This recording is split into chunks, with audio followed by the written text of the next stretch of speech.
भले ही आपका काम एक जल्लाद का हो, आप फिर भी उसे करुणा के साथ कर सकते हैं।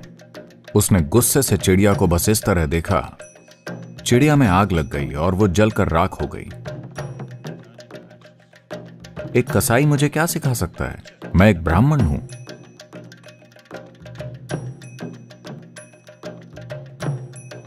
मैं एक क्रिमिनल लॉयर हूँ। मेरे काम की प्रकृति मुझे दूसरों के खिलाफ खड़े होने के लिए मजबूर करती है। फिर मैं अपने आसपास हर किसी से प्यार कैसे कर सकता हूँ? मैं आपको बताता हूं। एक ऋषि थे जो भारत में बहुत प्रसिद्ध हैं। कौशिक नाम के प्राचीन ऋषि। जब कौशिक प्रसिद्ध नहीं हुए थे, एक युवा सन्यासी, उन्होंने नदी में डुबकी लगाई और एक पेड़ के नीचे सुबह की साधना के लिए चेहरा थोड़ा सा ऊपर की ओर उठाकर बैठ गए। एक चिड़िया पेड़ पर बैठी थी। वो अपनी ही चीजें करती है।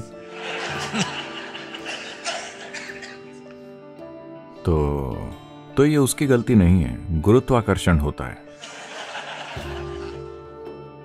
और वो आकर सीधे उनके चेहरे पर गिरी। ऊपर की ओर उठा चेहरा, ये पेड़ के नीचे बैठने का जोखिम भरा तरीका है। तो वो बहुत गुस्सा हो गए।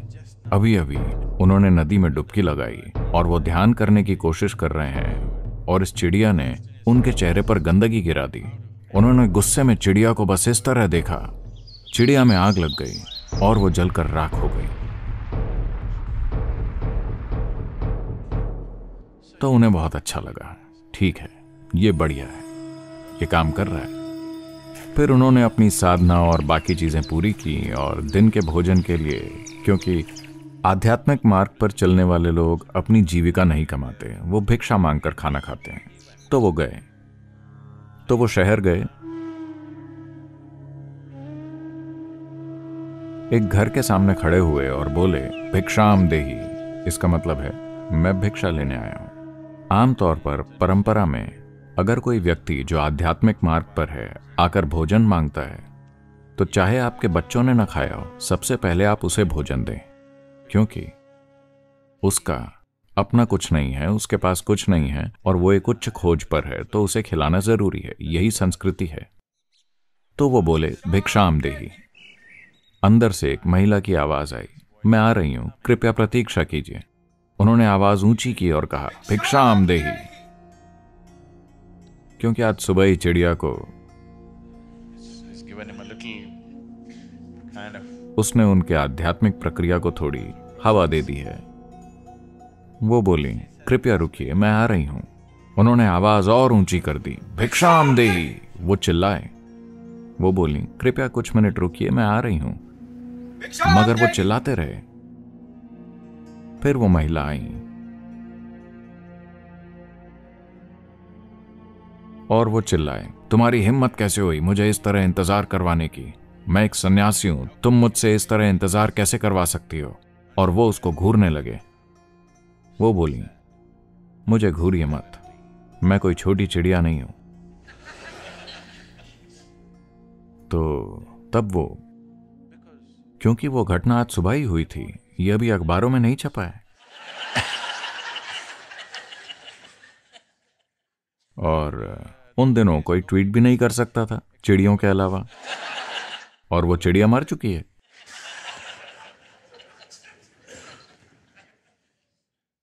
तो वो बोले, तुम कैसे जानती हो? वो बोली, कोई फर्क नहीं पड़ता, मुझे घूरिए मत। मैं अपने पति को भोजन करा रही थी जो देख नहीं सकते। मैं उन्हें खाना खिला रही थी, इसलिए मैंने आपको रुकने को कहा। आपको किस चीज की जल्दी है? मैंने कहा कि मैं आ रही हूं। वो बोले, लेकिन आपको कैसे पता चला? वो बोली, उससे फर्क नहीं पड़ता। इस तरह के रवैये के साथ जैसे आप अभी हैं, आप ये सब नहीं जान सकते। फिर वो गिड़गिड़ाने लगे, कृपया मुझे अपना शिष्य बना लीजिए, मैं आपसे सीखना चाहता हूं। वो बोली, मैं एक गृहिणी हूं, मैं शिष्य नहीं लेती। आप चाहें तो मेरे गुरु के पास जा सकते हैं, मैं आपको उनका पता दे दूंगी। तो उन्होंने पता दे दिया। उन्हें बताया कि कहाँ जाना है। फिर वो उनके निर्देशों के अनुसार गए।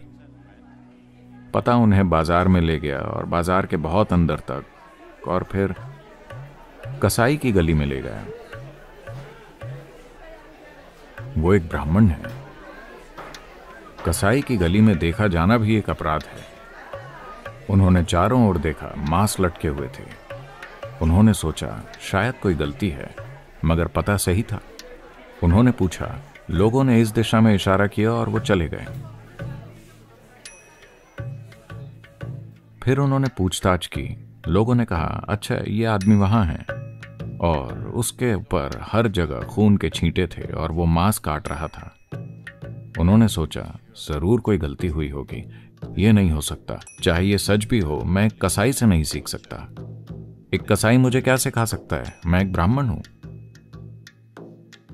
वो मुड़ने ही वाले थे कि कसाई ने उन्हें नाम से बुलाया और कहा, आइए, मैं जानता हूं कि उसने आपको भेजा है। अब वो जाकर वहां खड़े हो गए। ये सारा खून और मांस उनसे सहन नहीं हो रहा था, मगर वो बस हैरान होकर वहां खड़े रहे। जब वो वहां गए, वो महिला चिड़िया के बारे में जानती थी। वो यहाँ आए, इस आदमी को पहले से पता है कि उस महिला ने उन्हें भेजा है। वो इंतजार करने लगे। कसाई ने कहा, थोड़ा रुकिए, मैं बस ये काम पूरा कर लूं, फिर मैं आकर आपसे मिलूंगा। वो बस वहां खड़े रहे। फिर उन्होंने अपना काम पूरा किया, सब बंद किया और फिर चलने लगे। वो उससे 3 फीट की दूरी बनाकर चलने लगे, क्योंकि एक कसाई के बगल में चलना, असल में उन्होंने उसे मांस काटते देखा था। फिर कसाई ने उनसे बात की। वो बोला, आओ मैं आपको अपने घर ले चलता हूं, हम वहां बात करेंगे। वो उसके साथ चले गए। उसने उन्हें बैठाया और अंदर गया।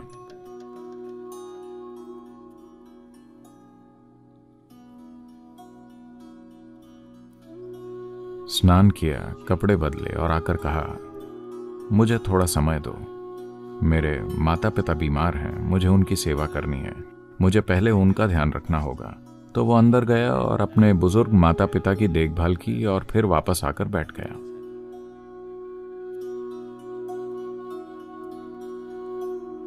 फिर उन्होंने पूछा, मैं जानना चाहता हूं कि आप जो जानते हैं उसे कैसे जाना जाता है। सुबह वो महिला चिड़िया के बारे में जानती थी। मेरे आने से पहले ही आप मेरे बारे में जानते हैं, ये कैसे हुआ? मैं ये जानना चाहता हूं। वो बोले, बस किसी चीज का ध्यान पूरी भागीदारी के साथ रखना सीखो। कोई चीज, कोई फर्क नहीं पड़ता कि वो क्या है। वो अपने अंधे पति की देखभाल करती है, मैं अपने बुजुर्ग माँ बाप की देखभाल करता हूँ, और जब मैं इन पशुओं को काटता हूँ तो मैं उनका कष्ट कम से कम करते हुए उन्हें काटता हूँ। मैंने कसाई बनना चुना क्योंकि अगर कोई और कसाई बनता तो वो पशुओं को कष्ट दे सकता था। मैं कसाई बना क्योंकि मुझे लगा कि मैं वो सबसे बेहतर कर सकता हूं। अगर मैं इसे किसी और पर छोड़ देता तो वो उसे जैसे तैसे करते। तो बहुत अलग नहीं है क्रिमिनल लॉयर। इसे करुणा के साथ कीजिए। परेशानी क्या है? आप वकील का काम कर सकते हैं, आप कोई दूसरा काम कर सकते हैं, कोई फर्क नहीं पड़ता। तमाम चीजें जो दुनिया में करने की जरूरत है, आपको उसे करना है। मगर मूल रूप से अगर आप देखते हैं कि मैं सिर्फ जीवन हूं, जीवन बाकी हर चीज के साथ स्पंदित होगा। प्यार कोई नीति नहीं है, ये एक अनुभव है। आप उसे एक नीति बनाने की कोशिश कर रहे हैं। नीति के तौर पर यह काफी मूर्खतापूर्ण नीति है। सच में अगर आप चारों ओर देखते हैं और हर चीज के साथ एक महसूस करते हैं तो यह बहुत अच्छा एहसास है। आपका खुद को कहना, मैं तुम हूं, तुम मैं हो, तुम मैं हो, मैं तुम हूं, ये एकदम अलग बकवास की तरफ ले जाता है। किसी को पसंद मत कीजिए, किसी को नापसंद मत कीजिए, बस उनके साथ रहिए। जैसे आप पेड़ों और बादलों और पहाड़ों और बाकी हर चीज के साथ हो सकते हैं। मान लीजिए आप कहते हैं कि मैं अपने बच्चों से प्यार करता हूं। आप क्या करते हैं? आप वो करते हैं जिसकी जरूरत है। हाँ या ना? क्या प्यार यही नहीं है? आप वो करते हैं जिसकी जरूरत है। आप पक्षपाती नहीं होते। तो पूर्वाग्रह इसलिए होता है क्योंकि आप किसी न किसी चीज के साथ पहचान जोड़ते हैं। जब मैं पूर्वाग्रह कहता हूं तो आपको समझना चाहिए, जैसे ही मन किसी चीज के साथ पहचान जोड़ता है, आपके मन में एक तरह का पूर्वाग्रह होता है। अगर आप कहते हैं मैं एक पुरुष हूं, आपके अंदर एक बहुत पुरुष जैसा पूर्वाग्रह है जो आपको पता नहीं होगा। दूसरे सोचते हैं कि आप कुछ और हैं, उनके पास इसके लिए बुरे नाम हैं। जैसे ही आप कहते हैं मैं एक भारतीय हूं, आपके अंदर भारतीय जैसा पूर्वाग्रह होता है।